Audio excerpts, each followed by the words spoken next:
He's a real hero, and I'm proud of him, and the rest of India is also proud of him.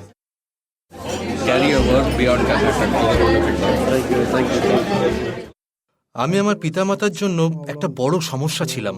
আমি টাকা চুরি করেছিলাম, বাড়ির বাসন চুরি করেছিলাম, সোনার হার, আমার মায়ের শাড়ি সব চুরি করেছিলাম এবং সেগুলো বিক্রি করে মদ খেয়েছিলাম। আমার বাবা মা প্রতিদিন কাঁদতেন এবং একদিন তারা আমাকে বলেছিলেন যে আমি যেন কোনোদিন আর বাড়ি না আসি। তারা আমাকে মরে যেতে বলেছিলেন।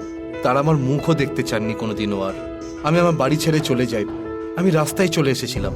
আমি বাস স্ট্যান্ডে, রেলওয়ে স্টেশনে, ফুটপাতে কোথায় না কোথায় থাকতাম।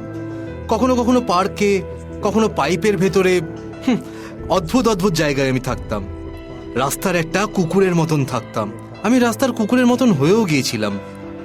দিনের পর দিন আমি দুর্বল হতে থাকি। একদিন আমার জ্বর হয়েছিল, মানে কিছু ইনফেকশন বা ভাইরাল ফিভার টাইপের কিছু একটা হয়েছিল।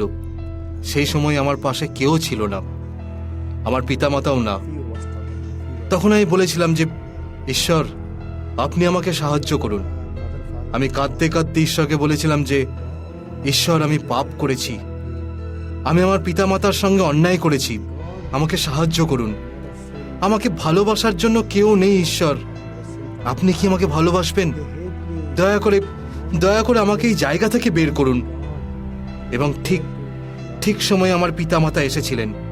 আমি আমার পিতামাতার পায়ে পড়ে গিয়েছিলাম এবং কেঁদে কেঁদে বলেছিলাম যে আমাকে একটা সুযোগ দাও। আমি অনুরোধ করছি, দয়া করে আমাকে শুধু 1000 টাকা দাও। আমি একটা লাইসেন্স বের করতে চাই। তারা আমাকে টাকাটা দিয়েছিল। তারপর আমি শহরে এসে অটোরিকশা চালানো শুরু করলাম। যখন আমি শহরে অটোরিকশা চালানো শুরু করি, তখন আমি রাস্তার দুই দিকে দেখতাম যারা রাস্তায় ঘুমিয়ে থাকতো। এই মানুষদের দেখে আমার ভীষণ কষ্ট হতো এবং আমি ঈশ্বরকে বলতাম যে ঈশ্বর, আমি এই মানুষদের জন্য কি করতে পারি? তারা আপনার সন্তান।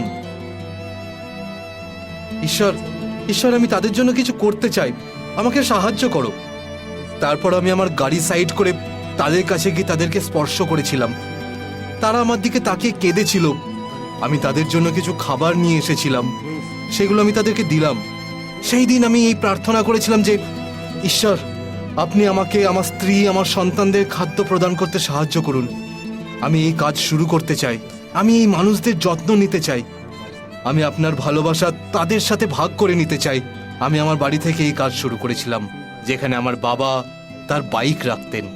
তারপর আমাকে একজন 10,000 টাকা দিয়েছিলেন এবং আমি একটি ঘর ভাড়ায় নিয়েছিলাম। 18 বছরে আমরা প্রায় 10,000 মানুষের সঙ্গে কাজ করেছি। 3,000-এর চেয়েও বেশি মানুষ এখানে তাদের অন্তিম নিঃশ্বাস নিয়েছেন। প্রতিদিন আমরা প্রায় 450 মানুষকে খাদ্য প্রদান করি। কিন্তু মানুষের শেষ ইচ্ছা থাকে যে তার চিকেন বিরিয়ানি, চিকেন কাবাব এইগুলো যেন তার পাতে আসে। এবং যখন আমি তাদের সেটি খেতে দেখি, তখন আমার মন আনন্দে পরিপূর্ণ হয়ে ওঠে। হয়তো আমি কোটি কোটি টাকা পেলেও এত আনন্দিত হতে পারবো না। এই মানুষদের শেষ ইচ্ছে পূরণ করতে পারে আমার ভীষণ ভালো লাগে।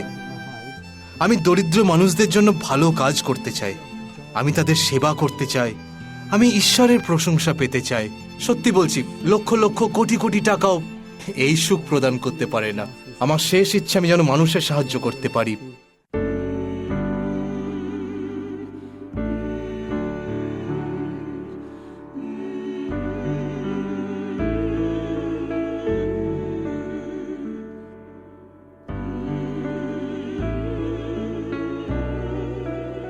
আমি দুস্থ মানুষদের সাহায্য করতে চাই, আমি তাদের পাশে থাকতে চাই, আমি ঈশ্বরের ভালোবাসা তাদের সঙ্গে ভাগ করে নিতে চাই।